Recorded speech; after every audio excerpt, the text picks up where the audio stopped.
Ça va, vous allez bien? Voilà, depuis quelques dimanches déjà, on est en train de parcourir le livre de Josué avec ce thème « Puissance des influences ». Puissance des influences. Et moi, je crois que chaque fois qu'il y a un thème, on démarre des thèmes ici à l'église, Dieu est en train de faire quelque chose. Il est en train de démarrer quelque chose dans nos cœurs. Il nous emmène à un endroit. Qui croit que Dieu nous emmène à un endroit? Nous sommes dans le livre de Josué. Et vous savez, Josué n'est pas arrivé à cette position d'influence par hasard. Souvent, on pense que quand on voit un homme se démarquer, être puissamment utilisé, on pense qu'il est arrivé là par hasard. Mais il y a toujours une histoire. Derrière, quand on voit un homme être utilisé par Dieu, on voit, souvent nous on voit, on dit, même dans notre temps actuel, on peut voir des hommes, on se dit, mais je veux devenir comme lui. Mais il y a une histoire derrière. Il y a une histoire derrière. Et Josué, sa vie, la vie de Josué, c'est une vie d'influence, une vie de bonne influence. Et on le voit déjà dans Exode chapitre 33. Donc avant de continuer le livre de Josué, on va d'abord retourner en arrière pour voir c'est Josué d'où il vient. Dans Exode 33, verset 11, il est dit ceci: « L'Éternel s'entretenait avec Moïse directement, comme un homme parle avec son ami. Puis Moïse regagnait le camp, mais son jeune assistant Josué, son jeune assistant Josué, fils de Nun, restait dans la tente. » En fait, à ce moment, dans Exode 33, il y a un moment, Josué a créé une tente, ils appelaient ça la tente de la rencontre, où des hommes, Moïse allait rencontrer Dieu, et puis il revenait avec le message de Dieu. Et là, il entrait dans la tente, il parlait, la Bible dit, il parlait avec Dieu comme un homme parle avec son ami. Et qui était là à côté en train d'observer, de voir ce que Moïse faisait avec Dieu? Qui? Josué. La Bible dit qu'il restait là. On ne dit même pas, on ne sait pas ce qu'il faisait, mais il était là. Et ce matin, j'aimerais dire, avant d'aller plus loin, avant d'être un bon leader, il faut être un bon membre d'équipe. On ne peut pas être un bon leader si on n'a pas d'abord été un bon membre d'équipe. On ne peut pas être quelqu'un qui conduit les autres si on n'a pas d'abord appris à être conduit. On ne peut pas influencer les gens si on n'a pas appris à être influencé. On ne peut pas, même que ce soit même sur le plan professionnel, un bon chef d'équipe doit d'abord avoir été un bon membre d'équipe. Si tu n'as pas été un bon membre d'équipe, tu pourrais peut-être devenir chef, mais tu ne seras pas un bon chef. Et de la même manière que dans une église, un bon pasteur a d'abord été un bon membre d'église. Un bon chrétien qui servait, qui suivait, et ensuite il devient un bon pasteur. Il y a des gens qui se lèvent, qui deviennent des responsables, qui leadent, mais ils ne sont pas forcément des gens d'influence parce qu'ils n'ont pas appris à être influencés. Et Josué, c'est quelqu'un qui a appris à se laisser influencer. Il a été influencé par un homme qui parlait avec Dieu et qui l'a influencé à rester dans la présence de Dieu. Moi, j'aime parce que quand tu lis, il est dit, Josué resta. Pendant que Moïse est parti, lui, il est resté. Ce matin, j'aimerais juste dire, on doit apprendre à être de ceux qui restent dans la présence de Dieu. On doit apprendre. Moi, je pense qu'au-delà de venir à l'église, c'est bien, c'est très bien qu'on vienne à l'église, qu'on se rencontre. Mais ce matin, j'aimerais vous dire, je le disais jeudi passé, avant qu'on vienne ici, c'est très bien, mais Dieu vous attend, vous seul, dans un endroit seul où il veut vous rencontrer, vous, de manière personnelle. Dieu vous attend. Alors, aujourd'hui, quand vous rentrerez chez vous, organisez-vous à avoir un endroit où vous rencontrez Dieu seul à seul. Vous rencontrez Dieu seul à seul. C'est bien d'être toujours des gens qui sont entourés de 1000 personnes, 1001 personnes, qui ont beaucoup d'amis. C'est très bien. Mais apprenez des moments, il y a des moments à être juste seul avec Dieu. Et c'est ça qui va faire la différence dans votre vie.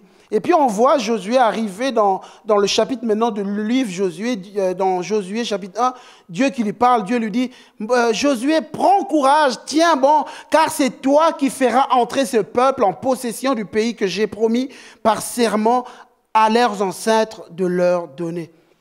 Et puis ici, Dieu lui arrive, il lui donne une mission, il lui dit, tu as une mission, il y a quelque chose que tu vas accomplir, mais tout ça est né dans la présence de Dieu. Et ici, j'aimerais attirer votre attention, quand Dieu dit, je vais te donner une terre, c'est toi qui feras entrer le peuple de Dieu dans la terre promise. Figurez-vous que cette terre promise, elle était déjà occupée. Souvent, quand on lit Dieu dit, voilà, je vous donnerai une terre, je vous donne cet endroit. Mais l'endroit où Dieu donne est déjà occupé, il y a un peuple qui y habite. Et Dieu leur même dit, vous prendrez possession, mais pour prendre possession, ils étaient obligés de se battre.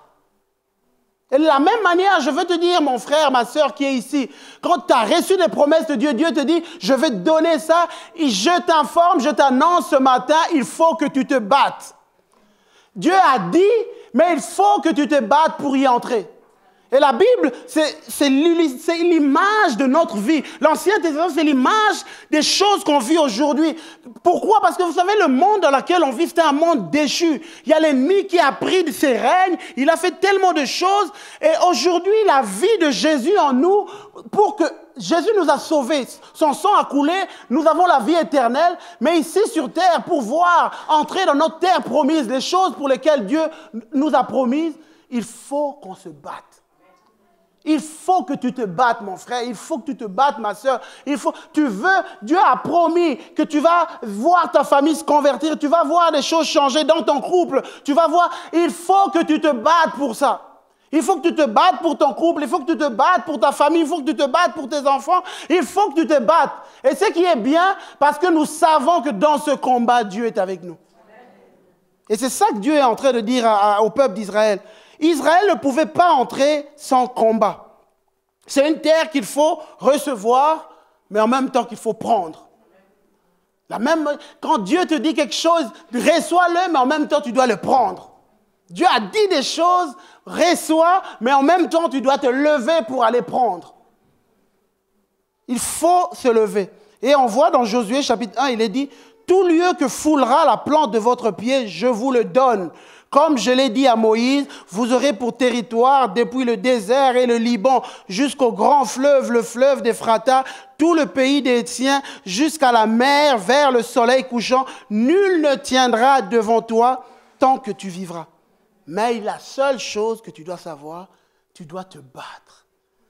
Je dirais en d'autres termes, excusez-moi de le dire de cette manière, il faut que le sang coule. Donc ça veut dire qu'il faut qu'il y ait le combat, il faut que des gens comprennent que je dois me lever. Donc Dieu a dit des choses, c'est pas que parce que Dieu a dit je croise mes bras, j'attends. Il faut que tu te lèves. Il faut que tu comprennes qu'il y a un combat. Ce n'est pas en marchant que tu vas prendre possession de ton héritage, mais c'est en te levant et en combattant. Et pour combattre, on a besoin de se laisser influencer par Dieu. Et ce matin, je vais parler de deux choses. L'influence de l'alliance, l'influence de la détermination. L'influence de l'alliance. Et on l'a vu les dimanches d'avant, là où le peuple d'Israël est arrivé. Ils ont fait tomber Jéricho, ils sont y entrés, et puis il y a quelque chose qui va se passer, on va le voir dans Josué chapitre 7. Donc là, on est en train de continuer notre histoire. Josué chapitre 7 à partir du verset 2. De Jéricho, Josué envoya des hommes à la ville. Donc là, ils viennent de triompher de Jéricho. Il envoie des hommes à la ville d'Aï, près de Beth-Aven, à l'est de Bethel. Donc Aï fait partie de leur prochaine ville qui doivent prendre possession. En leur demandant d'explorer cette région, ils allèrent explorer Aï. À leur retour, ils dirent à Josué, « Il est inutile d'envoyer toute l'armée. 2 ou 3 000 hommes suffiront pour battre Aï. Ne donne pas de fatigue à tout le peuple, car l'adversaire est peu nombreux. » Ainsi, environ 3 000 soldats allèrent attaquer la ville, mais ils furent mis en fuite par les habitants d'Aï, qui leur tuèrent environ 36 hommes. Ils les poursuivirent depuis la porte de la ville jusqu'à Shebarim et les battirent dans la descente. Alors le peuple atterré perdit tous ses moyens. Alors, eux, ils étaient sûrs, parce qu'en arrivant à Jéricho, c'était une grande ville. Dieu est intervenu, alors ils se disaient, Aïe, ils sont allés explorer, ils ont vu que la ville n'était pas si grande. Ce n'est pas un problème. On doit juste envoyer un peuple et puis on va gagner. Et puis, paf, là, c'est l'échec. Et ce matin, j'aimerais dire que notre victoire ne dépend pas de ce qu'on voit. Notre victoire ne dépend pas de la petitesse ou de la grandeur du défi.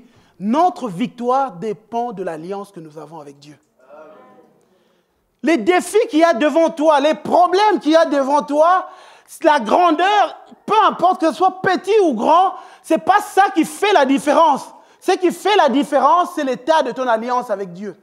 Et ici, le problème, c'est qu'eux, ils ne savaient pas qu'il y avait un problème avec leur alliance avec Dieu. Il y avait un problème. Ils arrivent à un endroit, mais il y avait un problème. La victoire ne dépend pas de ce qui est visible.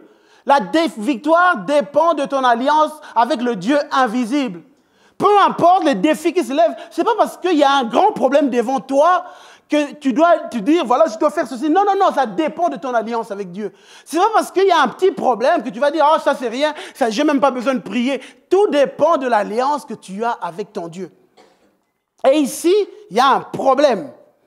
Le problème, et Josué, quand il apprend que, voilà, ils ont perdu, dans le chapitre 7, verset 6, la Bible dit, Josué déchira ses vêtements, il se jeta la face contre terre devant le coffre, parce que lui, il ne comprenait pas, mais qu'est-ce qui s'est passé? Il s'est mis devant le coffre de l'Éternel, il resta là jusqu'au soir. Les responsables d'Israël firent de même, ils se jetèrent de la poussière, ils sont tenus dans la présence de Dieu. Mais Seigneur, qu'est-ce qui se passe? Et j'ouvre une parenthèse. Quand les choses tournent mal, apprenez à rester dans la présence de Dieu. Pour savoir, la réponse se trouve dans la présence de Dieu.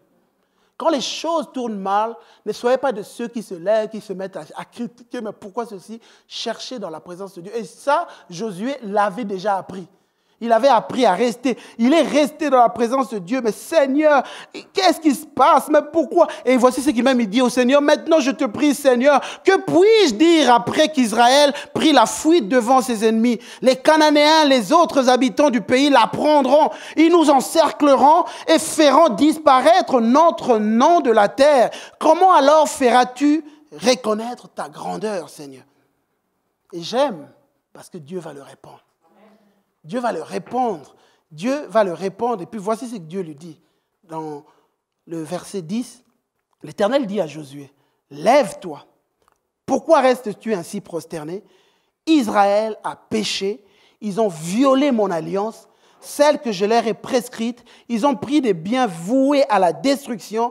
Ils les ont volés, ont menti. Ils ont caché parmi leurs affaires. » Je dirais en d'autres termes, c'est comme si Dieu lui disait, ce n'est plus le moment de prier, c'est le moment de régler les affaires. C'est le moment de régler les affaires. Dans d'autres traductions, il est dit, Israël a péché, ils ont même transgressé mon alliance que je leur ai prescrit. Ils ont pris l'interdit, ils ont dérobé, ils ont menti, ils ont mis dans leur bagage. Et ce matin, j'aimerais dire, c'est comme si Dieu dit à Josué, c'est plus le moment même de passer du temps à prier, à louer. Non, non, non, il faut d'abord régler les affaires. Il faut d'abord régler l'alliance. Et j'aimerais le dire, ce n'est pas parce que tu pries, ce n'est pas parce que tu vas à l'église, ce n'est pas parce que tu fais des sacrifices et que l'alliance de Dieu, tu l'as brisée, que Dieu va marcher avec toi. Ce n'est pas à Dieu de nous suivre, c'est nous de suivre Dieu. Ce n'est pas à Dieu de se mettre dans notre camp. Ce n'est pas parce que tu fais mille et une choses, tu dis de toute façon, moi je fais ça pour Dieu, je suis chrétien, je suis enfant de Dieu, et que tu brises l'alliance avec Dieu, et que tu penses que Dieu viendra de ton côté. Non, c'est à toi d'aller vers Dieu. C'est à toi. Et ici, c'est ça que Dieu est en train de faire comprendre à Josué. C'est à toi il faut régler ça. Il faut que tu règles ça. Et on voit les conséquences. Dieu leur dit les conséquences qu'il y a quand on brise l'alliance avec Dieu. Les conséquences, Dieu leur dit, c'est pourquoi les Israélites ne pourront plus résister à leurs ennemis. Ils fuiront devant eux car ils sont sous le coup d'une sentence de destruction. Vous savez, ce matin, quand j'entendais cette phrase, sentence de destruction, ce matin, j'ai eu du mal à entrer dans la présence de Dieu parce qu'il y a cette phrase qui venait dans mon cœur, sentence de destruction. Et c'est comme s'il y a des gens ici qui ont brisé l'alliance avec Dieu et il y a une sentence de destruction sur vous.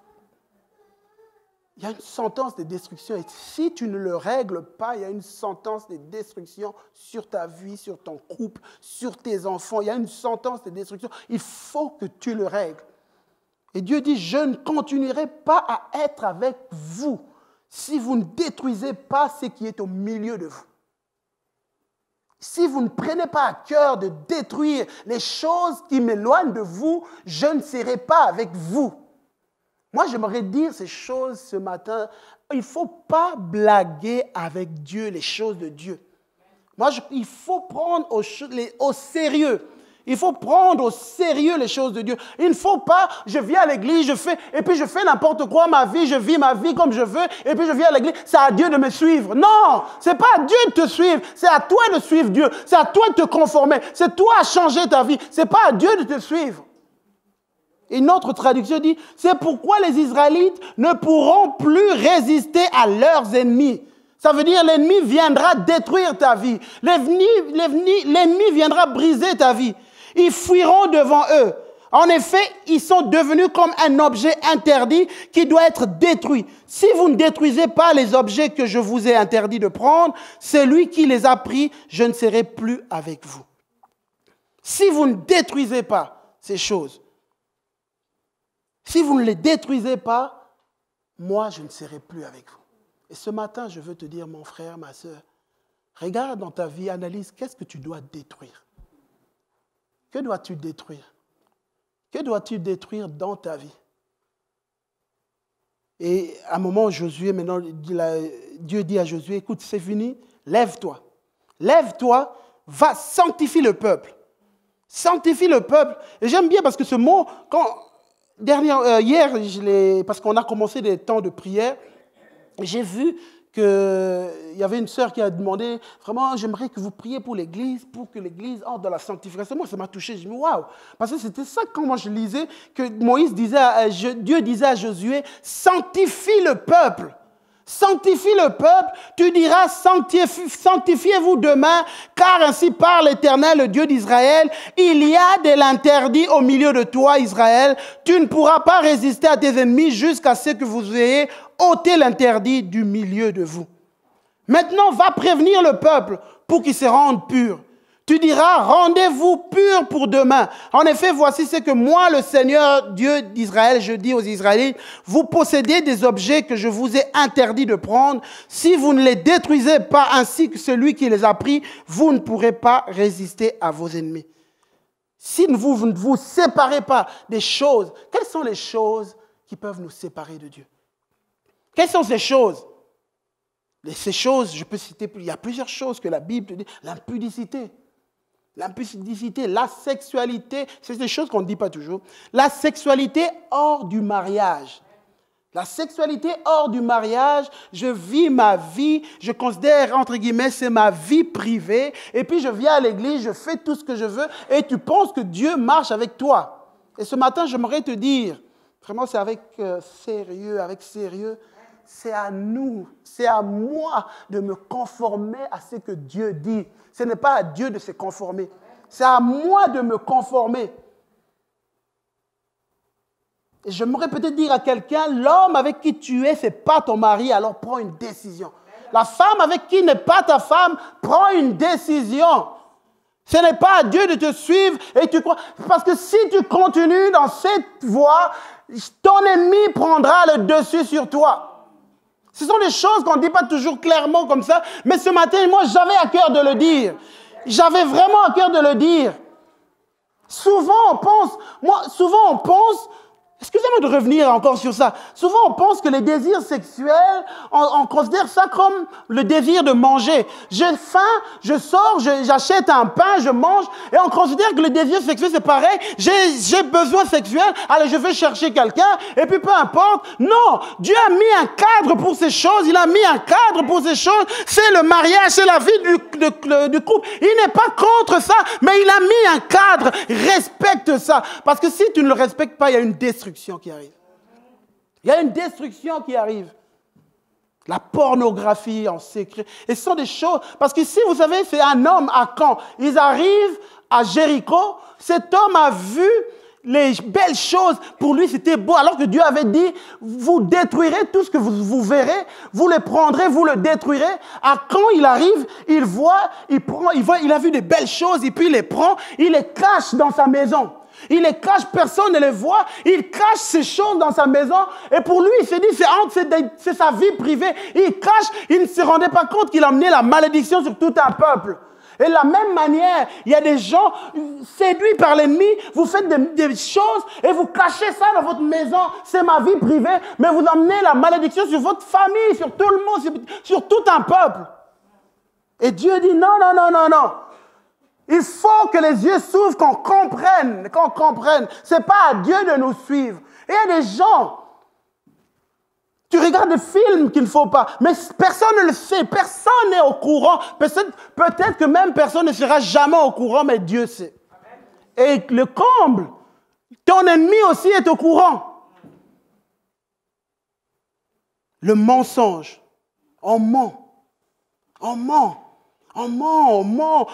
Il suffit de quelque chose pour s'en sortir. Allez, on ment. Il y a quelqu'un qui a un problème. Allez, on ment. Mais on se dit chrétien, enfant de Dieu. Dieu marche avec moi. Dieu est avec moi. On cite des versets bibliques, 1001 choses. On dit ces choses, mais on vit dans le mensonge. Dieu te dit, ce matin, apprends à détruire ces choses. Ici, j'aimerais vraiment juste dire quelque chose. Mon but n'est pas de culpabiliser qui que ce soit. Mon but est d'emmener le peuple de Dieu à détruire ce qui... Parce que vous savez, Dieu, pourquoi moi j'aime Dieu? Je vais vous dire pourquoi. Parce que Dieu part avec nous dans le présent. Je l'aime pour ça. Je l'aime pour ça parce qu'il part, peu importe ce que j'ai fait hier, les bêtises, quand aujourd'hui je viens dire, Seigneur, je te demande pardon. Seigneur, je ne veux pas justifier mon péché. Je te demande pardon, Seigneur, je renonce à ça. Vous savez qu'est-ce qui se passe? Dieu part avec toi en ce moment. Il ne va même pas après te rappeler, d'ailleurs, tu avais fait ça. Non, non, non, ça c'est l'ennemi. Et donc mon but n'est nullement de culpabiliser qui que ce soit, mais de prendre des décisions. De prendre des décisions. Donc, il faut détruire ces choses. Détruire l'orgueil qui commence à grandir dans nos cœurs. Personne ne le voit, mais il y a l'orgueil qui vient. L'orgueil. Peut-être que j'ai cité tout à l'heure des choses immorales, mais peut-être toi, ça n'a rien à voir avec ces choses. Toi, c'est juste l'orgueil qui est dans ton cœur. L'orgueil qui est dans ton cœur, incapable d'écouter qui que ce soit, incapable de se laisser influencer. L'orgueil est là. Dieu te dit, ça fait partie des choses que tu dois détruire. Détruire, pourquoi? Parce que si tu ne les détruis pas, c'est ça qui va te détruire. Toutes ces choses que je suis en train de citer, si tu ne les détruis pas, c'est ça qui va te détruire.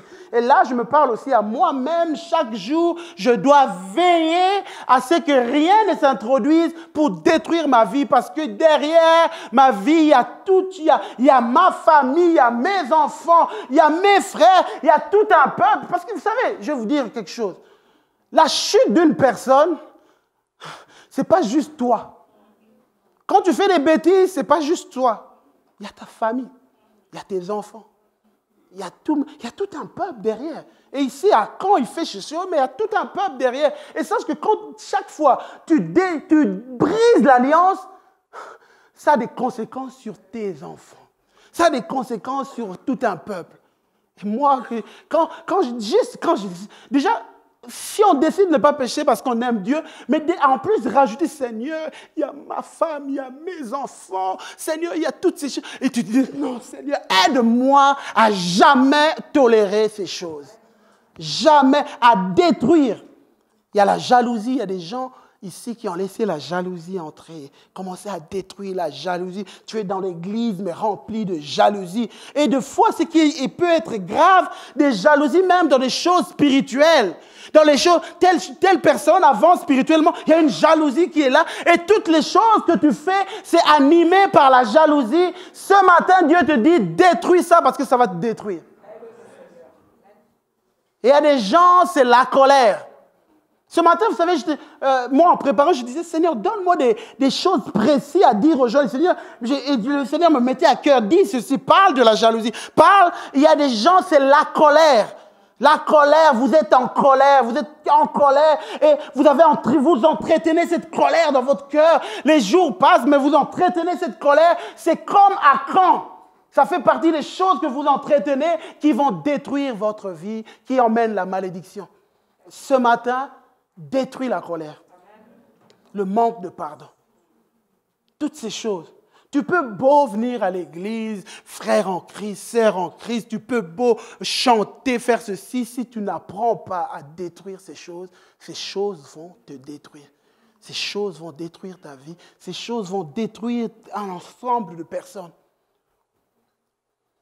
Et quand ils arrivent, et puis Moïse dit, Josué comprend ça, ils viennent, et puis ils font le recensement de chacun, ils se tiennent devant Dieu, ils arrivent à découvrir, c'était Akan. Vous savez que le livre de Josué, des fois c'est assez brut, je trouve que c'est un livre assez violent. Et puis qu'est-ce qu'ils font? Ils tuent Akan. Et Dieu me disait, c'est qui Akan? C'est votre vieille nature.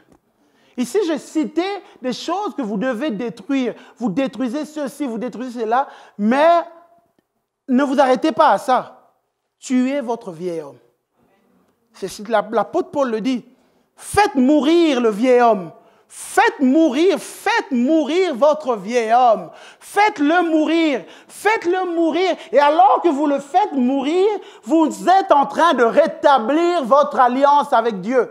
Votre alliance avec Dieu. Vous savez, on parle de l'alliance avec Jésus, on parle de grâce, et souvent les gens pensent que parce qu'il y a la grâce, on doit faire n'importe quoi. Non, non, non, non, non. Il y a la grâce, Dieu pardonne, il y a la miséricorde, mais il faut que les chrétiens sachent que nous devons marcher dans le respect et la crainte de l'Éternel. Et alors qu'on le fait, l'alliance reste effective.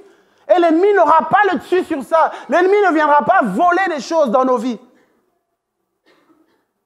Nul ne tiendra devant toi tant que tu vivras. Et ça, je te le déclare, mon frère, ma sœur, nul ne tiendra devant toi tant que tu décides, je veille sur l'alliance que j'ai avec Dieu. Ce matin, je veux te dire qu'il y a une alliance que Dieu veut créer.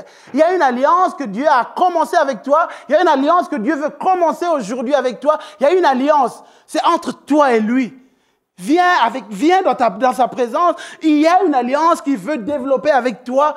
Toi, essaye chaque jour, dans l'humilité, dans la simplicité, à marcher selon l'alliance. Et alors que tu le fais, je te déclare que nul ne tiendra devant toi. Nul ne tiendra devant toi. Tu marches. Et c'est ce qui s'est passé quand ils ont réglé les affaires. Et puis ils se sont levés. Ils ont attaqué Haï. Et Haï a été exterminé. Ils ont pris possession de la ville. Et ce matin, j'annonce que des hommes et des femmes qui vont mettre de l'ordre, qui vont détruire, vous allez prendre possession de votre héritage, des choses que Dieu a pour vous. Vous allez triompher. Vous vivrez la victoire. Mais ne laissez aucune chose venir détruire votre... Ne justifiez rien. Arrêtez de justifier. Dernièrement, on parlait avec quelqu'un, on était avec des hommes, on parlait avec quelqu'un. La personne disait, voilà, je fais ceci. Mais elle justifiait. N'arrêtez pas de justifier. On lui disait, écoute, arrête de tout le temps justifier. Dis juste que voilà, ça c'est mauvais, point. Mais je ne justifie pas. Et je veux avancer. Deuxième point. Et j'aimerais juste dire, chaque fois qu'on justifie les choses qu'on n'aurait pas dû faire, qu'on les justifie, on ne changera jamais. On change parce qu'on aura toujours... C'est un peu comme les gens qui arrivent tout le temps en retard. Allez parler avec les gens qui arrivent tout le temps en retard. Ils auront toujours des justificatifs parce que je suis arrivé en retard, parce qu'il y a ceci, cela. Et ces gens-là, vous remarquez, ils seront toujours en retard. Mais si on se dit, voilà, c'est vrai qu'il y a des raisons, je suis arrivé en retard pour ça, mais je ferai les choses autrement. Après, je ferai les choses autrement, je vais essayer d'évoluer. Chaque fois que vous justifiez, vous ne changerez pas, vous n'évoluerez pas. Et même dans la vie chrétienne, c'est pareil. Dans les choix avec Dieu, arrêtez tout le temps de justifier les mauvaises choses. Arrêtez parce que vous ne pardonnez pas parce que... Non, non, non, non. Seigneur, je n'arrive pas. Point. Je ne justifie pas. Je n'arrive pas à pardonner, voilà, parce que, Seigneur, je n'arrive pas parce que je suis faible, mais je viens vers toi, je ne justifie pas. Alors, deuxième point, l'influence de la détermination.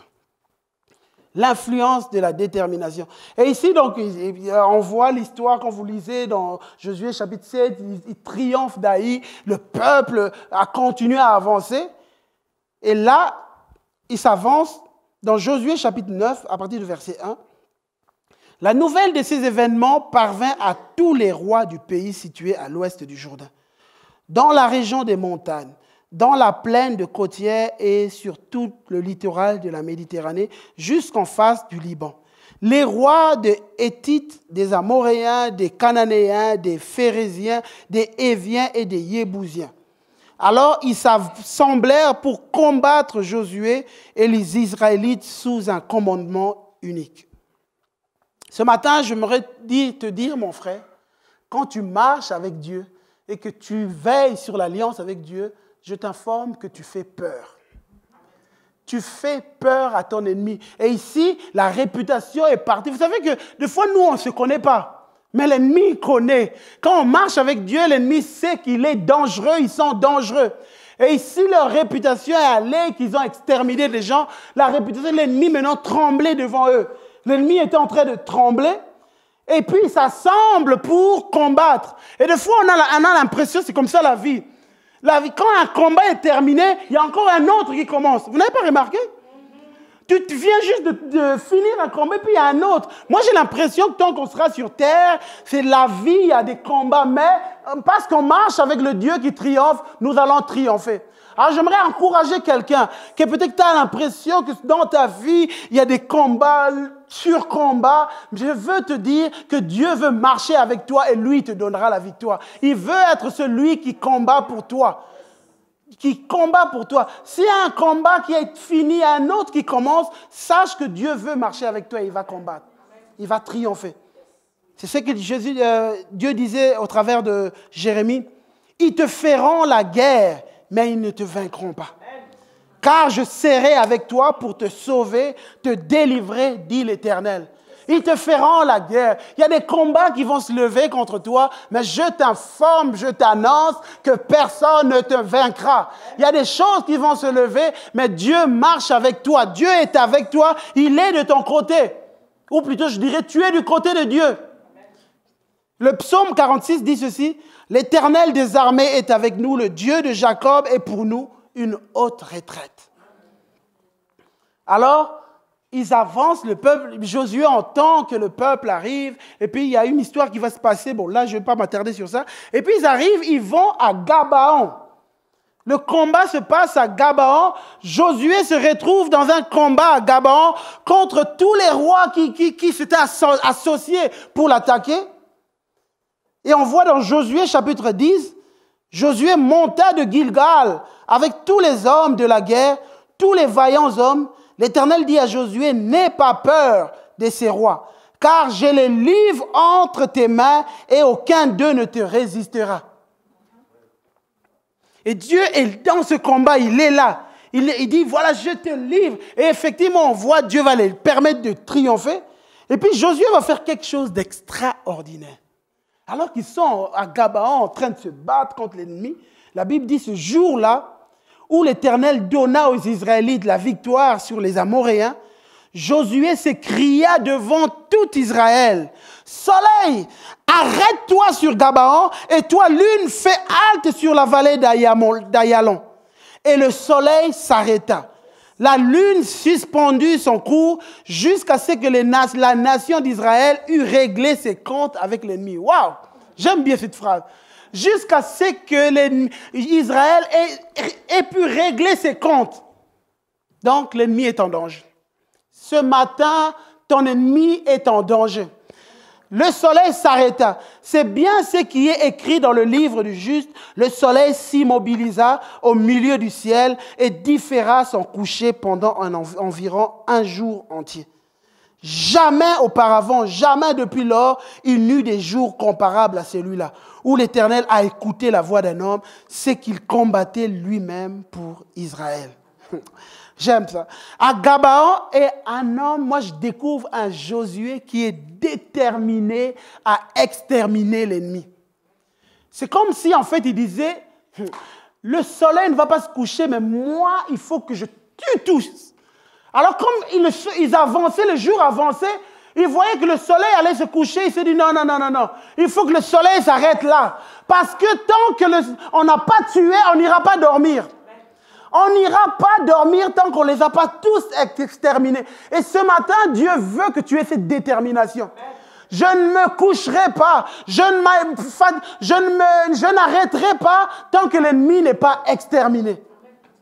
Je ne me donnerai pas de repos tant que je n'ai pas tout exterminer de mon ennemi. Et c'est un peu la mentalité qu'on voit dans Ésaïe chapitre 62. Il est dit, à cause de Sion, je ne me tairai pas. À cause de Jérusalem, je ne prendrai pas de repos jusqu'à ce que sa justice apparaisse comme l'aurore et son salut comme un flambeau qui s'allume. Une autre traduction dit, pour l'amour de Sion, je ne me tiendrai point tranquille. Pour l'amour de Jérusalem, je ne serai point en repos.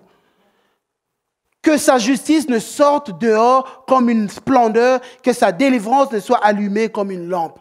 Et ce matin, j'aimerais te dire, il y a des choses peut-être qui traînent.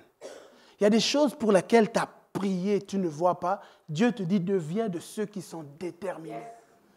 Je ne me donnerai pas de repos. S'il faut prendre un temps de jeûne, s'il faut prendre un temps où je cherche Dieu, peut-être que je ne l'ai jamais fait, je vais demander à des gens pour m'aider de le faire, mais je ne me donnerai pas de repos, je vais chercher Dieu. Il faut une détermination qui fait la différence. Il faut, Dieu te dit ce matin, comme Josué, il y avait une détermination. Une détermination, je ne me donnerai pas de repos. Je ne me donnerai pas de... Et on voit cette détermination dans la Bible. À un moment, on voit, je vais juste raconter l'histoire. Il y a à l'époque d'Élisée, il y a un roi qui s'appelle Joas. Je ne vais pas lire, je vais raconter.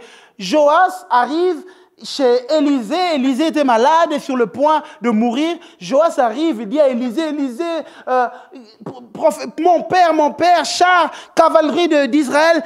Et il vient, il a besoin que le prophète le bénisse.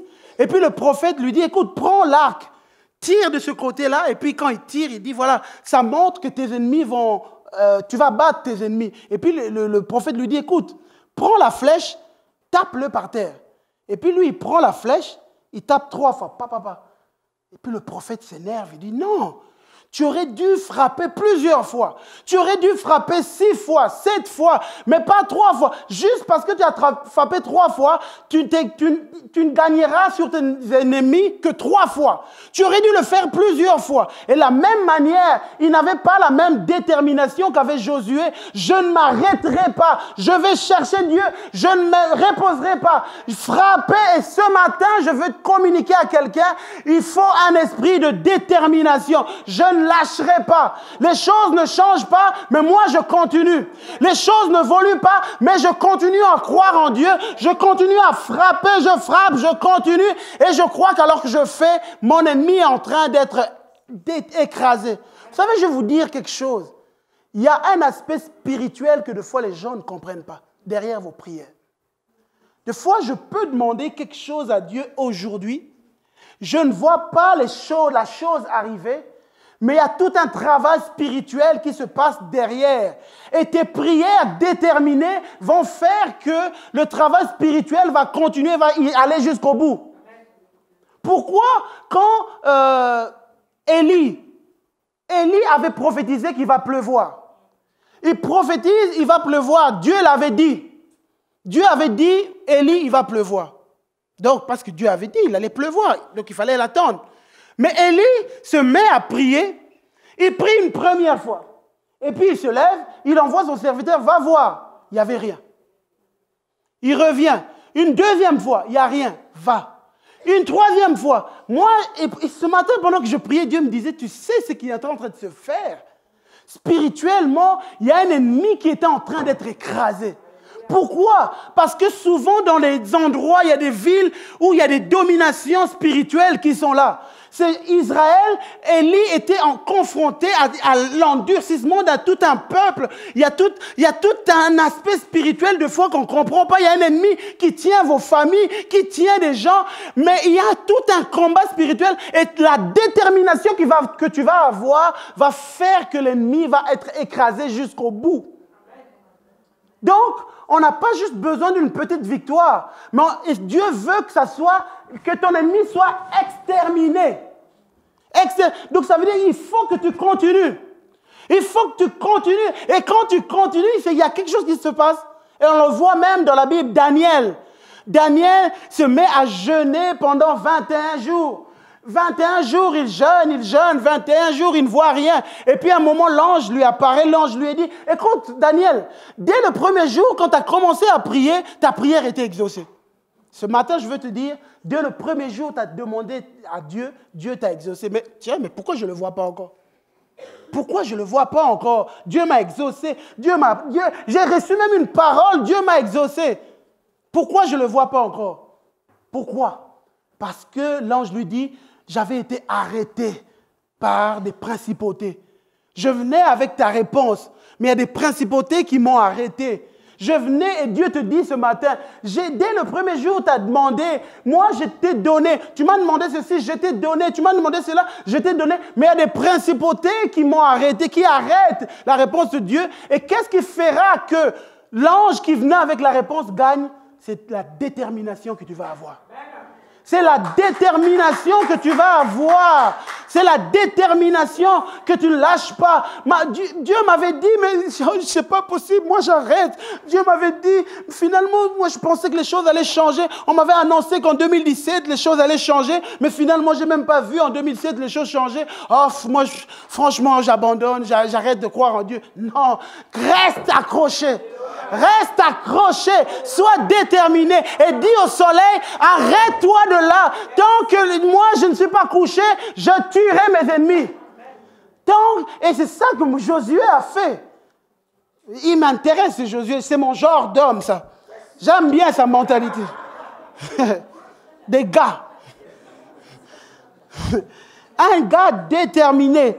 Il dit, non, non, non, le soleil ne se couchera pas que je n'ai fini avec mes ennemis. Le soleil ne se couchera pas. En fait, vous savez, ce que Josué a fait a eu des conséquences sur toute la planète. Il est dit, Josué s'écria devant tout Israël, soleil, arrête-toi sur Gabaon. Et toi, lune, fais halte sur la vallée. Et le soleil s'arrêta. Le soleil s'arrêta. Mais vous savez comme moi, vous avez été à l'école, on vous a appris, ce n'est pas le soleil qui tourne autour de la terre. Vous savez ça? En fait, c'est la terre qui tourne autour du soleil. La terre tourne autour d'elle-même et puis ça tourne autour du soleil. Ça, c'est ce qu'on avait vu en géographie, je crois. C'est ça qu'on avait vu comme cours. Donc, ce jour-là, quand Josué a dit au soleil, arrête-toi, c'est la terre qui s'est arrêtée de tourner. Waouh! Vous savez, quand j'étais en train de lire ça, Dieu me disait, waouh, la terre, c'est la terre qui s'est arrêtée. Vous savez que la prière d'une personne déterminée a des conséquences sur toute la terre. Josué voit les conséquences à Gabaon. Il voit les conséquences à Gabaon. Il voit les conséquences, le soleil est à Gabaon. Mais la conséquence, c'est sur toute la planète. Waouh! Un seul homme. Un seul homme, juste a dit au soleil, arrête-toi, et la conséquence est sur toute la planète. Et dernièrement, quand il y a le frère qui est venu témoigner, il a dit, il allait lire dans les dictionnaires, on n'arrive pas à expliquer qu'il y a un jour qui manque. Quand on fait l'histoire dans le calendrier, on n'arrive pas à comprendre, il y a quelque chose qui s'est passé. Sur toute la planète, la prière d'un homme. Et Dieu me dit de vous dire que quand tu es déterminé, ta prière a des conséquences au-delà de ton sphère. Au-delà de ton sphère, ta prière a des conséquences que tu ne peux pas imaginer. Une prière déterminée d'un homme qui est déterminé, qui dit « Je ne me fatiguerai pas, je ne dormirai pas tant que je n'ai exterminé mon ennemi. » C'est la terre qui tourne, alors j'arrête tout parce que je refuse que mon ennemi s'échappe, alors je ne me donnerai pas de repos. Je ne me donnerai pas de repos. Et ce matin, nous voulons être déterminés. Déterminés. Je décide que mon ennemi soit exterminé. Je décide que je ne me donnerai pas de repos. S'il faut prendre du temps de veiller, s'il faut chercher Dieu, je vais le faire. Peut-être que je n'arrive pas à prier. Je vais aller chercher quelqu'un. Aide-moi, on va prier ensemble. Je vais m'associer à des frères qui prient chaque jour. On va prier, on va faire quelque chose. Mais il faut que quelque chose se passe. Il faut que quelque chose se passe. Et quand tu le fais, il y a le Dieu puissant qui se lève. Le guerrier. Vous savez que Dieu, c'est un guerrier. Et moi, j'aime parce que quand tu es déterminé, tu commences à vouloir ce que Dieu veut. Ce jour-là, Dieu voulait que les ennemis soient exterminés. Et quand tu es déterminé, tu commences à vouloir ce que Dieu veut. Et Dieu voulait que le soleil ne se couche pas. Il fallait que les ennemis soient exterminés. Et c'est ce qu'il a fait. Il faut oser parce que Dieu aime. Dieu, c'est un guerrier. La Bible dit dans Ésaïe 42, l'Éternel s'avance comme un héros. Il excite son ardeur comme un homme de guerre. Il élève la voix, il jette des cris, il manifeste sa force contre ses ennemis. C'est Dieu qui parle. J'ai longtemps gardé le silence. Je me suis tu, je me suis contenu, je crierai comme une femme en travail, je serai allaitant, je soufflerai tout à la fois. Ah, waouh, ça c'est Dieu qui parle. Il dit non, je me suis arrêté, j'ai laissé faire. Mais maintenant là, je suis comme un homme de guerre, je me lève, il faut que je triomphe de mes ennemis. Et comment est-ce que Dieu le fait au travers de toi? Au travers de toi.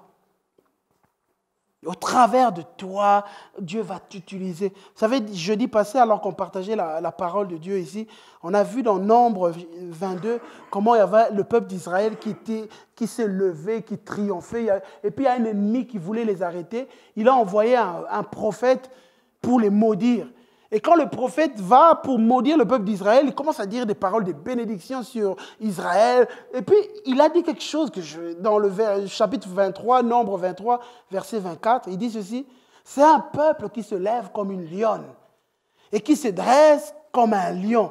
Il ne se couche pas tant qu'il n'a pas dévoré sa proie et bu le sang de ses victimes. » Et Dieu te dit, je veux que tu sois comme ce peuple, qui ne se couche pas tant qu'il n'a pas dévoré sa proie, ça veut dire tant qu'il n'a pas détruit l'ennemi, tant qu'il n'a pas triomphé de l'ennemi, tant qu'il n'a pas pu écraser l'ennemi, il ne se couche pas. Et Dieu te donne ce matin cette force. Alors que les musiciens vont se rapprocher, on va venir ce matin dans la présence de Dieu. Ce matin, moi je crois que c'est vraiment une matinée de victoire. C'est une matinée de changement, une matinée où Dieu veut triompher dans nos vies. Ce matin, c'est une matinée où Dieu veut changer l'alliance, restaurer l'alliance avec toi. Alléluia. Alléluia. Alléluia. Alors, on va courber nos têtes dans la prière.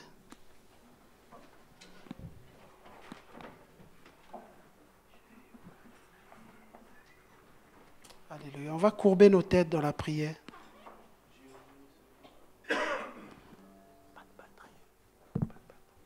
Alléluia. Alors que les musiciens joueront calmement.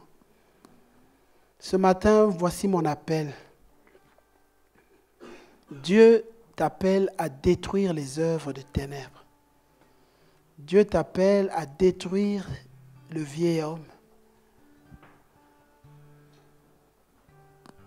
Parce que si tu ne le fais pas, sache que ces choses vont te détruire. Il y a une destruction qui arrive. L'ennemi veut détruire ta vie, l'ennemi veut détruire ton couple. Et ce matin, Dieu te dit, moi je veux qu'il y ait une alliance ensemble avec toi. Une alliance qui fera la différence. Alors ce matin, si tu te rends compte qu'il faut que je détruise l'impudicité dans ma vie, que je détruise l'impudicité sur ma vie, que je détruise des relations sexuelles hors de mariage, que je détruise ces pratiques. Il y a des choses qui se sont introduites, j'ai laissé faire, j'ai trouvé ça normal, mais ce matin, Dieu me dit que ce n'est pas normal. Me séparer de ce... S'il y a une décision que tu dois prendre, te séparer d'une personne qui n'est pas ton mari, ta femme, il y a des décisions à prendre ce matin que tu dois prendre dans la présence de Dieu alors qu'on est là présent dans la présence de Dieu. Et il y a des gens peut-être qui sont mariés, mais il y a l'adultère qui est entré. L'adultère, et l'adultère, vous savez, ce n'est pas juste un acte physique qui se passe, mais il y a des choses qui peuvent se passer dans la tête. Dans la tête. Dans la tête. Et ce matin, Dieu te dit, détruis cela. Détruis cela. détruis cela. La pornographie. Alors que tu es dans le secret, personne ne voit, tu regardes des films pornographiques qui te font du tort. Et ce matin, Dieu te dit, détruis ces choses. Le mensonge, l'orgueil, la jalousie, la colère, le manque de pardon. Ce matin, viens avec ces choses et détruis-les dans la présence de Dieu. Alléluia. Cet appel concerne chacun d'entre nous, même les musiciens qui sont ici devant. Chacun d'entre nous. Dieu veut que chacun veille sur l'alliance que nous avons avec Dieu. Peu importe ce que tu fais dans l'église, peu importe tes activités, peu importe que tu prêches ou pas, peu importe quel est l'état de ton alliance avec Dieu. Qu'est-ce que tu laisses, qu'est-ce que tu tolères dans ta vie? Qu'est-ce que tu as volé, que tu caches dans le lieu secret? Personne n'est au courant, mais tu as ces choses qui sont des interdits devant Dieu. Et ce matin, Dieu te parle, l'Esprit de Dieu te parle. Ce matin, je te dis, mon frère, ma soeur, si tu ne prends pas de décision, il y a une sentence de destruction sur ta vie. Il y a un ennemi qui vient pour te détruire. Il faut que tu te décides. Ne laisse pas le péché venir détruire ta vie. Ne laisse pas le péché venir détruire tes enfants ce matin. Oh! Je vois vraiment une destruction qui arrive. Ce matin, il y a une décision à prendre. Oh Dieu de gloire.